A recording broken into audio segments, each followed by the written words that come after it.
My number three had to be Denis Yep. Villeneuve. Shocker. Within the last year or so, I've seen people say, well, Denis Villeneuve can't be in the best directors because he's only made a handful of movies.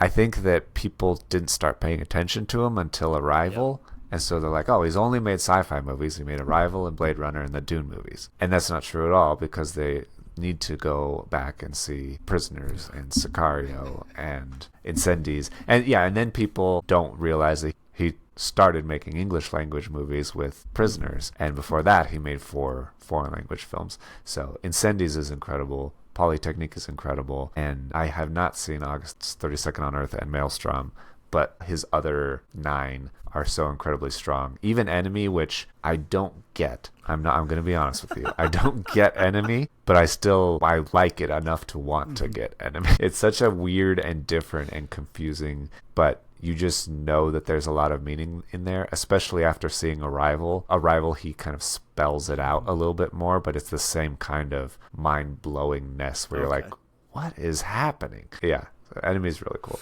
So he's just such a masterful filmmaker, and was from the beginning. Like Polytechnique, the earliest one I've seen, black and white, relatively shorter, less than an hour or something long, but just masterful from the beginning. And I have absolutely no doubt that whatever he makes next, like I've said before, I would like him to get away from the sci-fi, even though I love Arrival and Blade Runner and the Dune movies. I want him to get back to Prisoners and Sicario or whatever comes next, like something else, something like that, something, I guess, real world, tangible. I think that I want to see more of those things also. Yeah. So don't walk in front of any buses, Denis, if you're out there. Stay safe. Keep doing what you're doing. And I can't wait to see what you do next. Yeah, he was on the list for the longest time through a few different spots. I took him off because I was like, he's getting brought up. There's not a shot at all that Jake will not. And we all know you're not going to watch Prisoners. Right.